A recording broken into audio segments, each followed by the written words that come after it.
Hello दोस्तों, मैं Sunil Sutar, junior account assistant in Indian railway. आप सभी का अपने यूट्यूब चैनल एसएस क्लासेस पे स्वागत करता हूं। तो दोस्तों, आज अपने एनटीपीसी की जो अपने प्रीवियस ईयर क्वेश्चन की सीरीज चल रही है, इसके अंदर 7 जनवरी का अपने फर्स्ट शिफ्ट का एग्जाम आज अपने करेंगे। इससे पहले दोस्तों अपने 28 से लेके 5 जनवरी तक अपने इसका कर लिया है। 28 दिसंबर 2020 से लेके 5 जनवरी 2021 तक के सभी शिफ्ट का एग्जाम अपने पढ़ लिया है। अगर आपने नहीं लगाया है तो ये प्लेलिस्ट बनी हुई है एनटीपीसी की, इसमें जाके आप अपने टेस्ट लगा सकते हैं। और इससे पहले दोस्तों अपने एएलपी के CBT 1 और CBT 2 के अपने टेस्ट कर लिए हैं। इनकी भी अलग अलग प्लेलिस्ट बनी हुई है। अगर आपने टेस्ट नहीं लगाए हैं तो यहाँ जाके अपनी प्रैक्टिस कर सकते हैं। चलिए क्लास को स्टार्ट करते हैं दोस्तों। और इससे पहले दोस्तों, अगर आप चैनल पे नए हो तो चैनल को सब्सक्राइब करो और बेल आइकन पे क्लिक जरूर कर लें, जिससे आपको वीडियो की नोटिफिकेशन समय पर मिले। और एक और आपके लिए इंफॉर्मेशन है दोस्तों, सुशील बटेसर यूट्यूब चैनल का लिंक आपको डिस्क्रिप्शन में दिया हुआ है। इस चैनल पे जाइए और रेलवे से संबंधित कोई भी पोस्ट है, किसी भी प्रकार की जानकारी चाहिए तो आपको यहाँ से मिल जाएगी। बहुत ही बढ़िया तरीके से, बहुत ही अच्छे तरीके से आपको इसमें सारी चीजें बताई हुई है, तो आप इस पे विजिट कर सकते हैं। तो चलिए अब अपने क्लास को स्टार्ट करते हैं। फर्स्ट क्वेश्चन दोस्तों, देखो एक्स वाई का रेशियो दिया हुआ है 3 4, 4x + 3y और 4y - 4x। तो इसमें आपको वैल्यू पुट करनी है। देखो y की वैल्यू कितनी है दोस्तों 4, x की वैल्यू कितनी है 3, x की वैल्यू 3 है तो 4 × 3 = 12, और y की वैल्यू कितनी है 4, तो 4 × 3 = 12, तो 12 और 12 24 हो गया। अनुपात y की वैल्यू कितनी है 4, 4 × 4 = 16 हो गया, और x की वैल्यू कितनी है 3, तो 4 × 3 = 12 हो गया। ये कितना बचेगा 4, इसको काटोगे तो कितना आ गया दोस्तों 6:1। ऑप्शन नंबर डी इसका आंसर आ गया। चलिए नेक्स्ट पे, एक भवन के शीर्ष से 60 मीटर ऊंचे एक टावर के ऊपर मतलब शीर्ष और नीचे का आधार का अवनमन कोण क्रम से 30 डिग्री और 60 डिग्री है, तो टावर की ऊंचाई ज्ञात करनी है दोस्तों। देखो या इंग्लिश पढ़ो, from the top of a building 60 metre high, मतलब जो बिल्डिंग है, इमारत है, ये इसकी ऊंचाई कितनी है दोस्तों 60 मीटर है। ठीक है, ये कहता है कि एक टावर है, इससे छोटा है। ठीक है, इसको यहाँ से मिला दिया, यहाँ पर मान लो ये टावर है, इधर वाला क्या है टॉवर है, इसको टावर लिख दिया। ये कहता है एक इमारत के शीर्ष से, इसके शीर्ष मतलब इसके टावर के शीर्ष से जो कोण बन रहा है वो कितना है दोस्तों 30 डिग्री है। यहाँ से आप इसको मिला लो, ये हो गया 30 डिग्री। और इस बिल्डिंग के टॉप से इसके जो बेस है, यहाँ पर जो कोण बनेगा ये 60 डिग्री बन रहा है दोस्तों। ठीक है, अब इसमें देखो आपके पास एक चीज होती है कि अगर ये 30 डिग्री कोण है ना, तो आप बताओ 30 डिग्री के सामने है तो ये कितना हो जाएगा 60, क्योंकि ये 90 है। ये 30 के सामने वाली भुजा 1, तो 60 के सामने वाली भुजा इसका √3 गुना होती है। इसका मतलब आप बोलोगे सर इस ट्राइंगल में मैं इसकी बात कर रहा हूँ, इसकी। ठीक है, ये कितना हो जाएगा 30, ये 60 हो जाएगा पूरा। ओके, तो ये एक मानोगे आप, एक मतलब यहाँ से यहाँ तक इस ट्राइंगल की बात कर रहा हूँ मैं, ऊपर वाले की। ये कितना हो जाएगा √3 हो जाएगा। ये √3 है तो ये भी कितना हो जाएगा √3, क्योंकि बराबर है। ओके, अब दूसरे ट्राइंगल में देखो दोस्तों, बड़े वाले में 60 डिग्री कोण वाले में, इसको देखो। ठीक है, इसमें क्या है, ये 60 है तो ये इतना कोण कितना होगा 30 डिग्री होगा। ये 90 है। अब देखो 30 के सामने वाली भुजा √3 है, तो 60 के सामने वाली भुजा, ये पूरी भुजा है, देखो यहाँ से लेके यहाँ तक कितनी होगी दोस्तों, इसका √3 गुना। तो ये √3 है तो √3 का √3 गुना कितना हो जाएगा 3 हो जाएगा। इसका मतलब यहाँ से लेके यहाँ तक ये रेशियो कितना आएगा 3। कितना आएगा दोस्तों 3 रेशियो आएगा। अब देखो यहाँ से यहाँ तक ये 1 है, तो इसके नीचे वाला कितना बच गया, ये 2 बच गया। आपको इस इमारत की लंबाई दी हुई है, तो कितनी 3 की वैल्यू 60 है, 1 की वैल्यू कितनी आ जाएगी 20 है, तो 2 की वैल्यू पूछिए, क्योंकि ये देखो इसकी 2 ही है ना यहाँ से यहाँ तक, तो 2 की वैल्यू कितनी आ जाएगी 40 मीटर, इसका आंसर आ जाएगा। ठीक है दोस्तों, चलिए नेक्स्ट पे, एक कार का मूल्य हर वर्ष 20% की दर से मूल्यह्रास होता है। 2 वर्ष बाद कार का मूल्य 4,80,000 रुपए हो जाएगा। कार की मूल कीमत कितनी है दोस्तों, 20% की फ्रैक्शन वैल्यू होती है 1/5। देखो एक साल में ये 5 से 1 की कमी होगी तो 4 होगी, लेकिन आपको बोला 2 साल है तो 2 साल है तो स्क्वायर कर दो, 3 साल होगा तो क्यूब कर देंगे। तो ये मतलब 25 से कितनी रह गई है 4 चौके 16 रह गई है।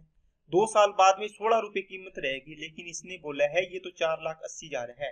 कितनी है दोस्तों 4,80,000 है।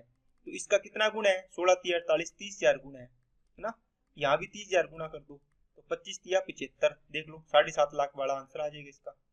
नेक्स्ट, जब 5 व्यक्ति 12 दिनों में एक दीवार का निर्माण करते हैं तो 10 दिनों में मूल दीवार से 50% अधिक दीवार बनाने के लिए आवश्यक व्यक्तियों की संख्या क्या होगी। दोस्तों इसमें कॉन्सेप्ट लगता है MDH का, M1 D1 H1 है ना। इसमें नीचे होता है वर्क, इसको वर्क 1 लिख लो, बराबर यही काम है, सेम चीज है, M2 D2 H2 और वर्क W2 हो गया। अगर काम सेम होता है तो अपने सीधा MDH बराबर MDH कर देते हैं, इसका वैल्यू निकाल लेते हैं, जैसे एक यहाँ हो एक यहाँ हो। लेकिन अब इसने क्या बोला है, 5 व्यक्ति है मतलब M की वैल्यू 5 होगी, 12 दिन है, घंटे दिए नहीं है, छोड़ दो। यहाँ पे काम मान लो, देखो 50% अधिक दीवार, इसका मतलब ये काम है। 50% की फ्रैक्शन वैल्यू 1/2, मतलब पहले 2 काम था तो अब करना है आपको दोस्तों कितना, 3 काम करना है। अब आपको पूछे है व्यक्तियों की संख्या M इनटू कितने दिन में करना है, 10 दिन में करना है बस। अब यहाँ से पुट कर लो, वैल्यू काट लो, 2 से 5 से काटा 2, 2 एकम 2, 2 छिके 12, 2 एकम 2, 2 तिया 6, 3 का इधर गुना होगा तो कितना आ जाएगा, 9 आंसर आ जाएगा।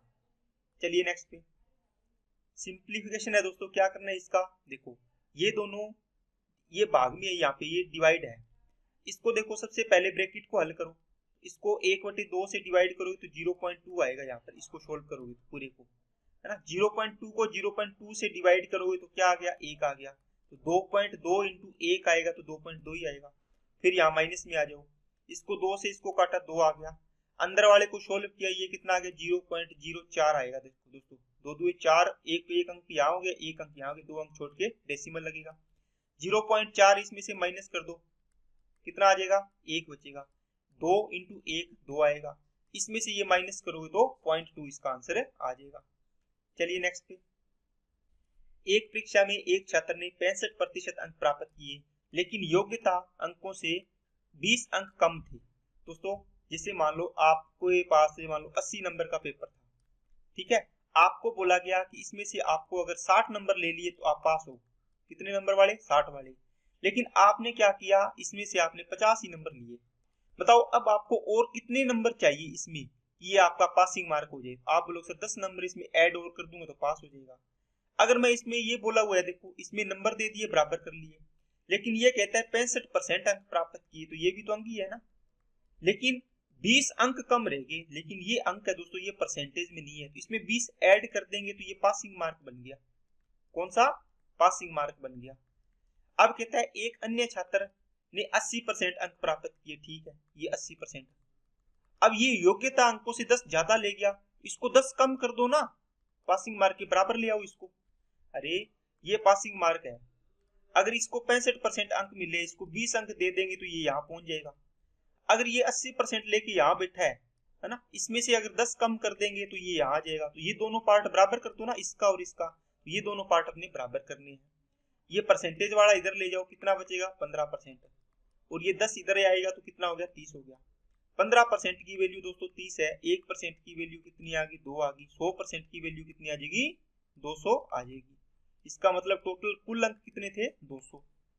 चलिए नेक्स्ट पे, यदि √3 tan 2 theta minus 3 equal to 0 तो थीटा की वैल्यू आपको पूछी है। दोस्तों इसको बस सोल्व करना है, tan 2 थीटा, देखो √3 इसके गुणा में है, ये 3 में इधर ले गया प्लस का हो गया, ये √3 गुणा में डिवाइड में ले गया, इसको क्या लिख सकते हो, 3 को √3 इंटू √3 लिख सकते हो ना, 3 ही बनेगा, इसमें से एक कट गया, तो tan 2 थीटा इक्वल टू कितना आ गया दोस्तों, √3 आ गया। अब बताओ tan थीटा इक्वल टू √3 है, इसका मतलब √3 कितने की वैल्यू होती है बताओ, √3 कितने की वैल्यू होती है बताओ। आप बोलो सर tan 60 पे √3 होता है, इसका मतलब tan 2 थीटा इक्वल टू कितना आ गया, tan 60 आ गया, है ना, इसकी जगह लिख दिया मैंने। इस tan से tan कैंसिल हो गया, 2 थीटा इक्वल टू कितना आ गया 60, तो थीटा की वैल्यू कितनी आ गई 30 डिग्री, तो आंसर आ गया इसका 30। चलिए नेक्स्ट पे, जब एक संख्या n को 5 से डिवाइड किया जाता है तो शेषफल 2 आता है। दोस्तों n को किससे डिवाइड किया, 5 से, तो शेषफल कितना आया, रिमाइंडर 2 आया। अब कहता है संख्या n स्क्वायर को 5 से, तो n का स्क्वायर किया दोस्तों आपने संख्या का, इसको 5 से डिवाइड कर रहे हो, आप क्या करो इसका भी स्क्वायर कर दो, जो रिमाइंडर है उसका भी स्क्वायर कर दो, तो कितना हो जाएगा 4, इसको 5 से डिवाइड करो, बताओ कितना रिमाइंडर आएगा। 5 का भाग नहीं जा रहा तो 4 ही बचेगा, इसका मतलब 4 रिमाइंडर आ गया। चलिए नेक्स्ट पे 1/2 डिवाइड करना है इस ब्रैकेट से, तो पहले ब्रैकेट सोल्व हो गया। 1/2 इंटू 1/2 1/4 हो गया, है ना। 1/2 डिवाइड 1/4 इंटू 1/2। अब बहुत सारे स्टूडेंट यहाँ गलती कर देंगे कि सर ये तीनों गुणा में है, पहले इनको गुणा कर लेते हैं। दोस्तों ये पहले ब्रैकेट है तो ये ब्रैकेट हल होगा पूरा, आपने 1/4 कर लिया। अब देखो इस साइन और इस साइन में ये तो भाग का है और ये गुणा का है, दोनों में पहले होता है भागल, इसलिए इसको सॉल्व नहीं करेंगे, पहले भाग को करेंगे। इसको गुणा में चेंज करेंगे तो 1/4 ये उल्टा जाएगा, 4/1 हो गया। अब इसको गुणा में लिख सकते हैं, 2 से 2 कट गया, कितना आ गया 1। ये पूरा सोल्व कर दिया आपने, है ना। अब ये प्लस है, बीच में प्लस लगा दो। इसी प्रकार देखो पहले ब्रैकेट सोल्व करो, 3/16 आएगा। 1/2 इसका गुणा में चेंज किया इसको, तो ये 16 बटे कितना हो गया 3 हो गया। 2 से काटा 8, 8 बटे कितना आ गया 3 आ गया। इसको ऐड करो 8 और 3 11/3 इसका आंसर आ जाएगा। कौन सा है 4 नंबर ऑप्शन। नेक्स्ट, यदि दो क्रमागत धन विषम पूर्णांकों के बीच वर्गों का अंतर 56 है तो दो क्रमागत विषम पूर्णांक ज्ञात कीजिए। दोस्तों इस प्रकार का सवाल ऑप्शन से कर लिया करो। देखो ये विषम है सारे, इनके बीच में 2 का अंतर है सभी में, है ना। अगर यहाँ पे लिखा होता 15 ये 18 आ जाता तो आप देखते थे 3 अंतर है, 3 का अंतर है, तो वो ऑप्शन अपने काट देते। लेकिन ये एग्जामिनर ने दिया है कि 2 का अंतर ही दिया है, तो इनमें अंतर करके देखो 13 का स्क्वायर 169, 15 का स्क्वायर 225, इनमें कितने का आएगा। देखो 15 में से 9 गया 6 आएगा, और 11 में से 6 गया 5 आ गया, 56 आ गया ना अंतर। इसका मतलब पहला ही ऑप्शन हो गया आपका। इनमें अंतर करोगे ना 11 का स्क्वायर 121, 13 का स्क्वायर 169, तो इनमें अंतर 56 नहीं आएगा, इसमें भी नहीं आएगा, इसमें भी नहीं आएगा, तो ये आंसर हो जाएगा। ठीक है, अगर बेसिक से करना होगा तो मान लो पहली विषम संख्या a है, उससे आगे वाली विषम संख्या कितनी आएगी a+2 आएगी, है ना। 2 का अंतर होता है ना विषम संख्याओं में, जैसे 1 हो गया 3 हो गया 5 हो गया 7 हो गया डैश डैश करके। आपने मान लो ये a संख्या मान ली तो इससे आगे वाली a+2 आएगी, फिर आगे वाली a+4 आएगी, आगे a+6 आएगी। इनके वर्गों का अंतर है तो दोस्तों a+2 का होल स्क्वायर माइनस a का स्क्वायर बराबर अंतर है, इनका अंतर कर दिया मैंने स्क्वायर करके, कितना है 56 दे रखा है। इसको सोल्व करो, a स्क्वायर b का स्क्वायर मतलब 2 का स्क्वायर 4 प्लस 2 2 4a माइनस का a स्क्वायर बराबर में कितना आ गया 56 आ गया। ये कट गया a स्क्वायर से a स्क्वायर, कितना बच गया 4a, ये 4 इधर जाके कट जाएगा तो 4a बराबर कितना आ गया 52। a की वैल्यू कितनी आ गई दोस्तों 13। देखो a की वैल्यू 13 है तो 13 और 2 15, ये आ जाएगी, तो आंसर आ गया ए नंबर। चलिए नेक्स्ट पे, एक स्कूल में लड़कों और लड़कियों की संख्या 5:7 है दोस्तों, बॉयज और गर्ल्स का रेशियो। 70 के दौरान 8 लड़के और आगे आपके 8 लड़के इसमें ऐड हो गए हैं, ठीक है। प्रवेश दिया, लड़कियों और लड़कों का अनुपात नया अनुपात 1:1 है दोस्तों, दोनों का अनुपात कितना हो गया 1:1। तो शुरुआत में लड़कों और लड़कियों की संख्या के बीच में अंतर पूछा है।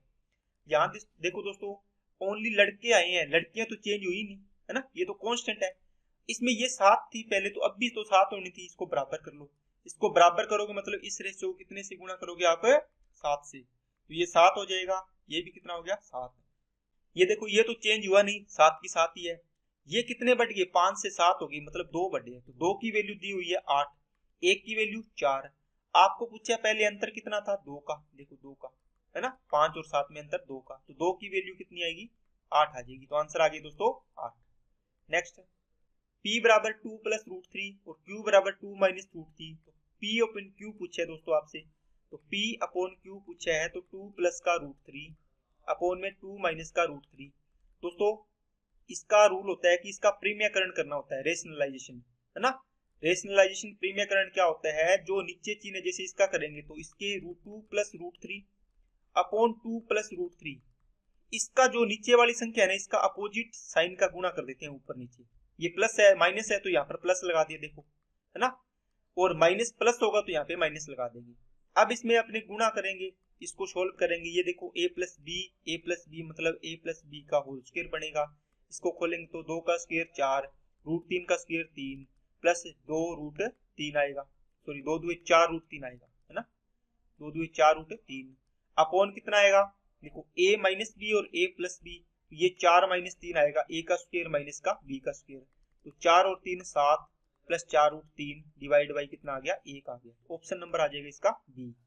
लेकिन दोस्तों आपको ध्यान रखना है, अगर आपके दिमाग में ये चीज है कि देखो नीचे वाली संख्या ये थी, इसके देखो इसका स्क्वायर करो, 2 का स्क्वायर 4, √3 का स्क्वायर 3, इनका अंतर अगर 1 आता हो तो आप ये इतना मत किया करो। क्या किया करो, देखो 2 प्लस √3 ऊपर था, है ना, तो क्या किया करो दोस्तों, इसके अपोजिट साइन का ऊपर यही संख्या गुणा हो जाएगी, ऊपर इसके अपोजिट चिन्ह की एक संख्या का और गुणा कर देंगे, अगर इनका अंतर 1 है तो, वरना नहीं करेंगे, वरना इसी करेंगे। ठीक है, अब देखो ये a प्लस बी का होल स्क्वायर बन जाएगा, तो इसका स्क्वायर कर दो, ये चीज आएगी आंसर।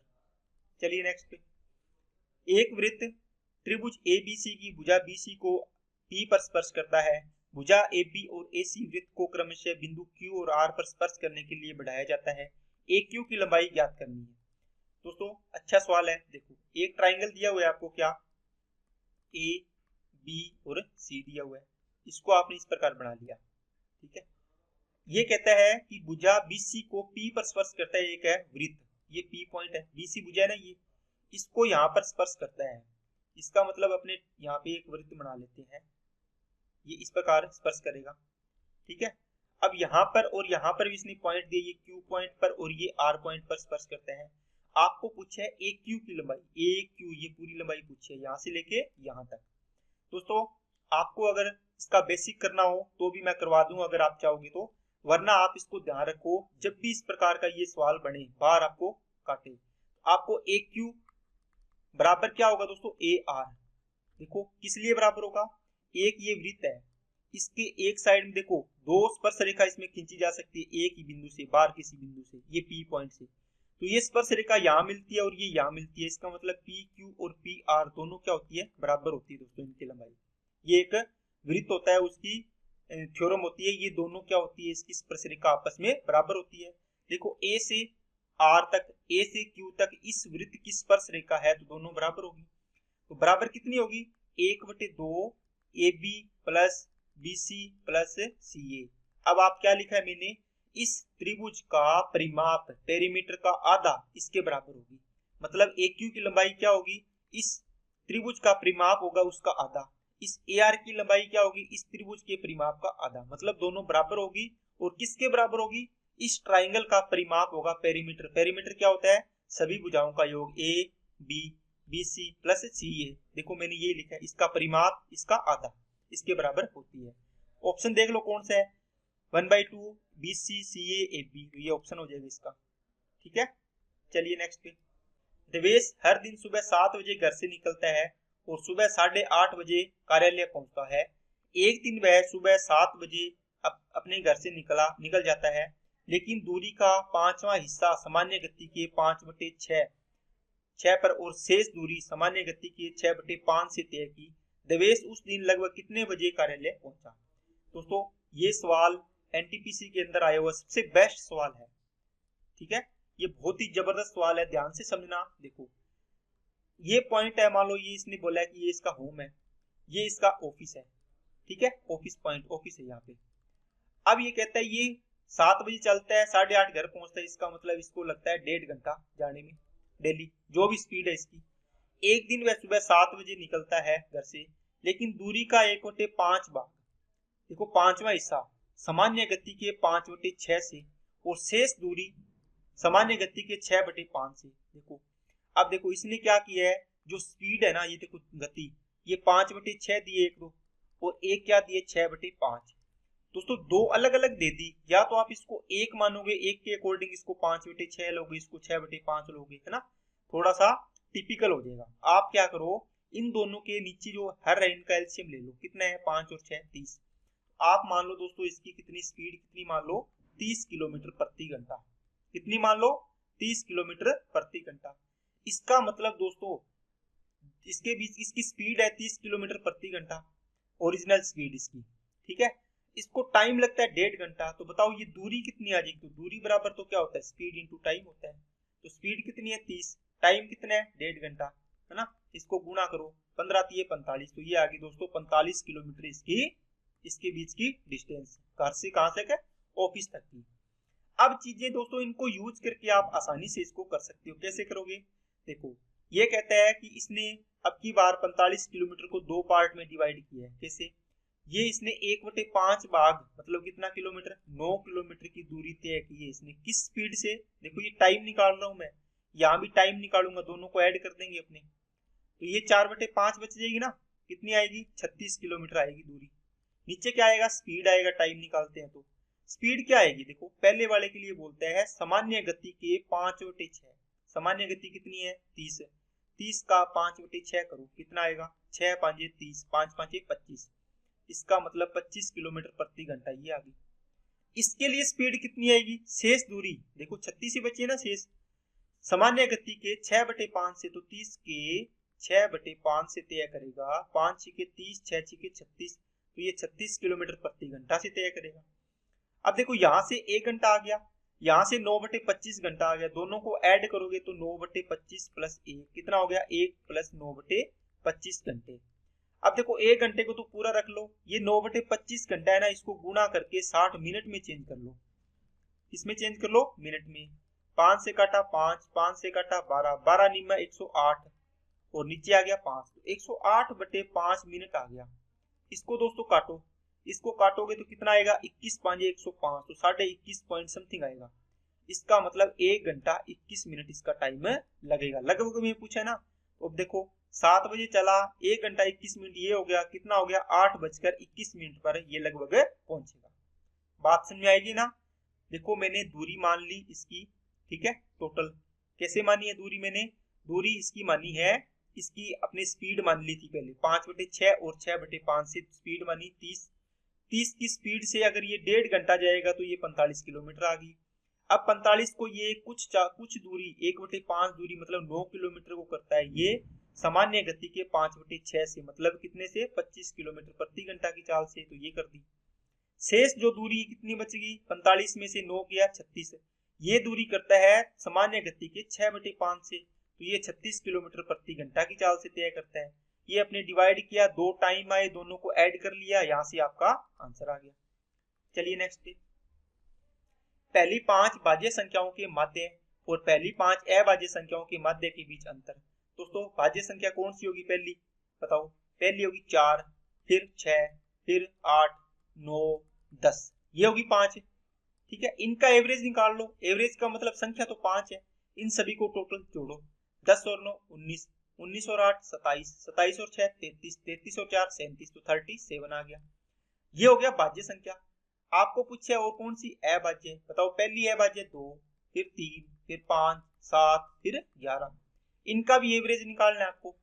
अब कितना आएगा, 11 और 7 18, 23 26 और 2 28, ये कितना आ गया 28/5। देखो संख्याएं तो 5 5 ही है ना दोनों, तो 5 का डिवाइड किया, इनको काटो मत, इनका अंतर लेना है आपको, तो अंतर ले लो, नीचे हर सेम है, 37 और 28 का अंतर कितना आएगा दोस्तों, 37 और 28 का अंतर आएगा 9 और डिवाइड में 5, डबल कर दो 18/10 है ना, एक पॉइंट कितना आ गया 8, तो आंसर हो जाएगा इसका ए नंबर।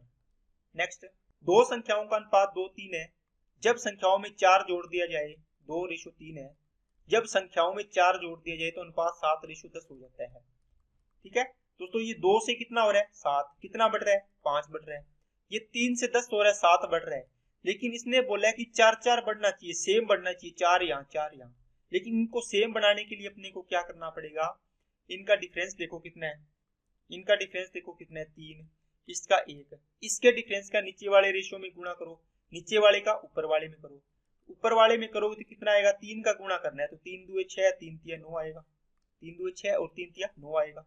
नीचे वाले में करोगे देखो तो ये सेम ही आएगा, कितना आएगा 7 अनुपात कितना आएगा दोस्तों 10।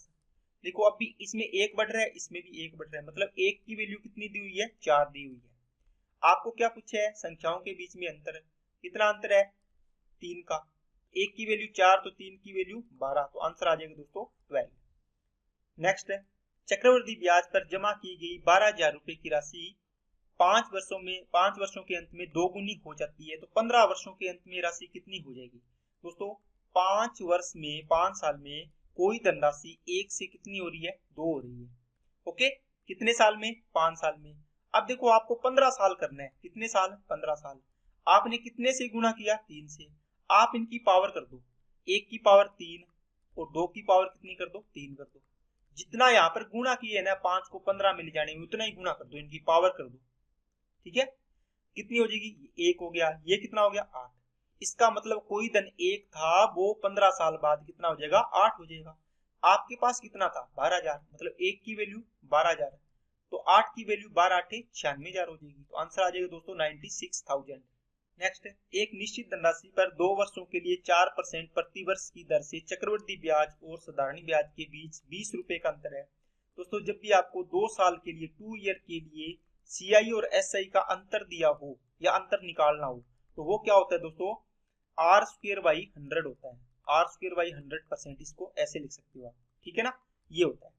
अब कितना दिया हुआ है, आर की वैल्यू कितनी है 4, तो 4 का स्क्वायर 16 अपॉन में 100 इतना परसेंट बराबर किसके होगा 20 रुपए के।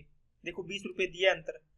अब यहाँ से आपको 100 की वैल्यू निकालने तो 1% निकालोगे कितना आएगा 20 अपॉन 16 इंटू में 100 हो गया। 100 की वैल्यू निकालनी है तो 100 से गुणा कर दो, इसको भी कर दो। आपने इसको 100 से गुणा किया है तो इसको भी कर दो, क्योंकि राशि निकालनी है।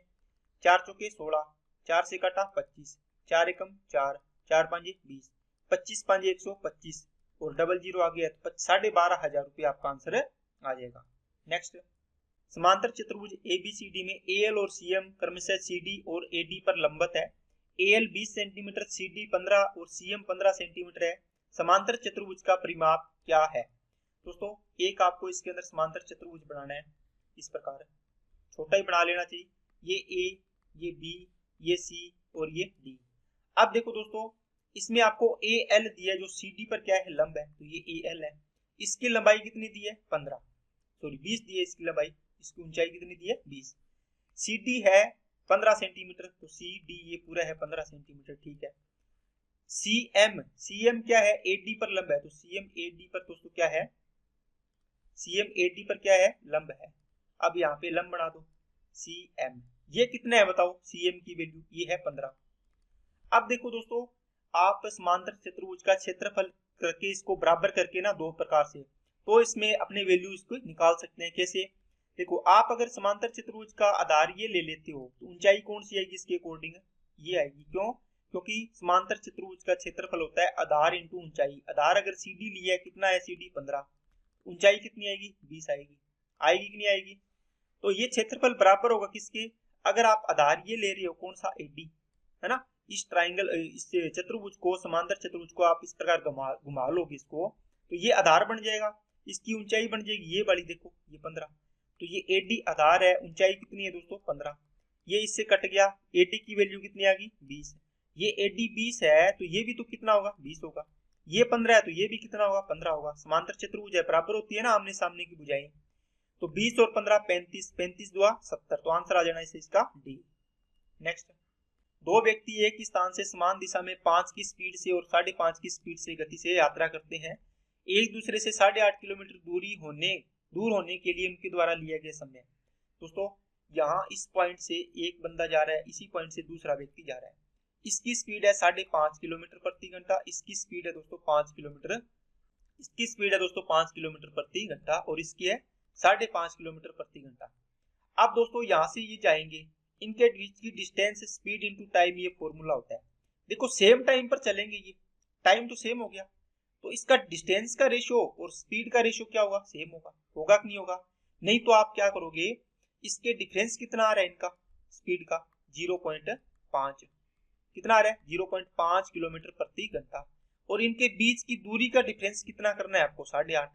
ऊपर आएगा डिस्टेंस किसका, दूरी का मतलब डिफरेंस आएगा, डिफरेंस किसका डिस्टेंस का, इसको डिस्टेंस लिख देते हैं डिस्टेंस का, और नीचे डिफरेंस आएगा दोस्तों किसका स्पीड का। तो ये टाइम निकल जाएगा ना, दूरी अपॉन स्पीड।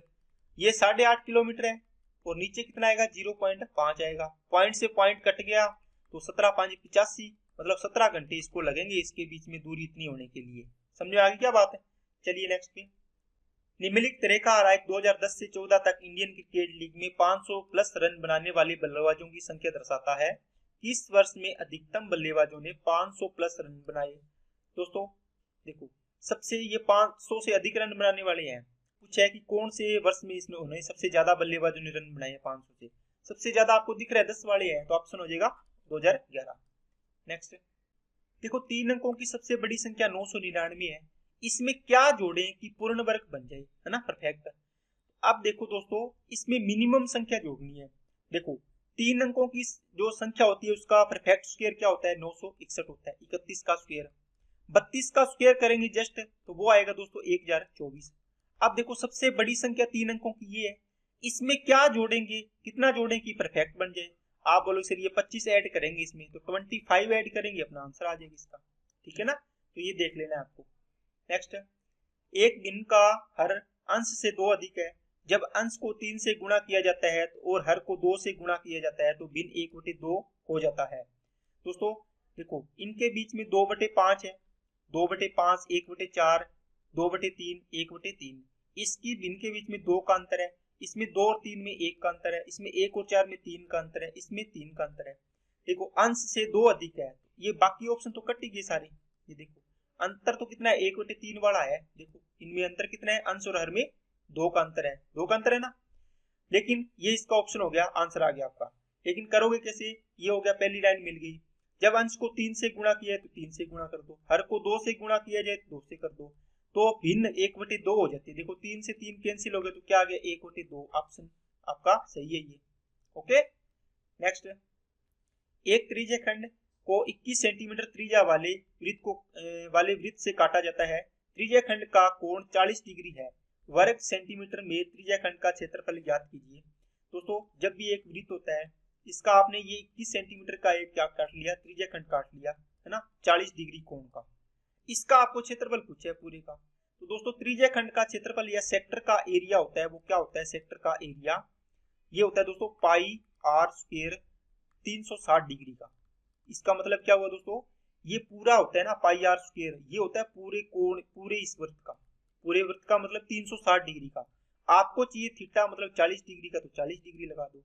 अब यहाँ से वैल्यू पुट करो, 22/7 इंटू में ये कितना हो जाएगा, 4 9 36, 9 आएगा नीचे, इसको अपने 9 लिख लेते हैं। आर की वैल्यू कितनी है, 21, 21 इंटू 21 441 हो गया।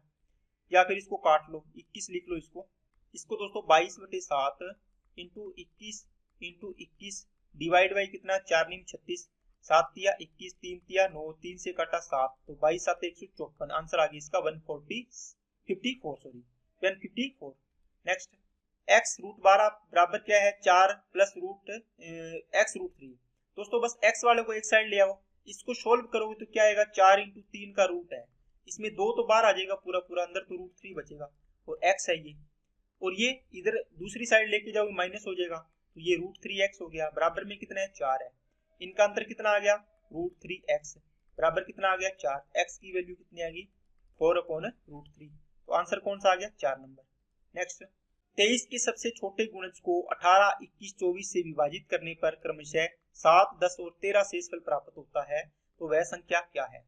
देखो 23 के सबसे छोटे गुणज को, मतलब 23 का वह सबसे छोटा गुणज देखना है जो 18, 21 और 24 से विभाजित करने पर 7, 10, 13 शेषफल बचे। दोस्तों जब भी इस प्रकार का सवाल हो, 18, 21, 24 इनमें अलग अलग शेषफल बच रहा हो, है ना, अगर सेम एक ही शेषफल बचता हो इनको डिवाइड करने पर, तो अपने क्या करते थे, एलसीएम लेते थे इनका, इस एलसीएम में से अपने ये माइनस करते थे या प्लस करते, इस प्रकार का सवाल बनता था।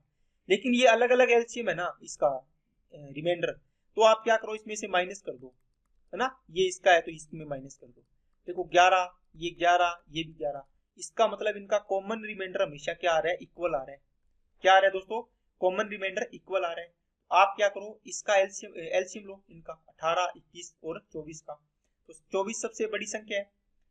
24 में क्या आ गया, 7 तिया 21, 7 इंटू 3 है तो 3 तो आ गया, 7 नहीं है तो उसको गुणा कर दो। 18 में देखो 9 इंटू 2, तो 2 आ गया, 3 इंटू 3 इंटू 2, 3 8 24, तो 1 3 और है ना, 21 2 42, 21 चौके 84, तो 504 आ गया। देखो इनका एलसीएम कितना आ गया, 504। लेकिन दोस्तों ये 23 के लिए पहली संख्या हो सकती है, लेकिन 23 के लिए अपनी वो संख्या निकालनी जो 23 का गुणज हो, है ना। आपको 23 504 प्लस 504 के इसमें से -11 ये कॉमन रिमाइंडर माइनस करना है। देखो एलसीएम, है ना, एलसीएम लिया आपने इन संख्याओं का, माइनस क्या करना है, कॉमन रिमाइंडर, और डिवाइड करके देखना है किससे दोस्तों, 23 से। रिमाइंडर 0 आना चाहिए, वही लेना है अपने को, इसको अपने 23 से डिवाइड करना है। अब यहाँ पर सीखने वाली बात क्या है दोस्तों, इसको ना अगर इतनी बड़ी संख्या में अपने k की वैल्यू 1 रख के देखेंगे कि रिमाइंडर 0 आ रहा है क्या, 2 रखेंगे, फिर 3 रखेंगे, 4 रखेंगे, है ना, तो बहुत लंबा चला जाएगा। आप क्या करो, जब भी रिमाइंडर निकालना हो तो संख्याओं को छोटी कर लिया करो, बीच में माइनस या प्लस हो, आप देखो अलग अलग डिवाइड कर दिया करो, इसमें और इसमें। यहाँ डिवाइड करोगे 23 दूना 40, 4 बचेगा, 4 उतार लिया, 23 से कम 23, है ना, ये कितना आ गया 2, और ये 21, 21 के माइनस का, ये तो इसमें 23 में छोटा ही है ना, तो ये छोटा ही बचेगा, तो ये 11 आ गया।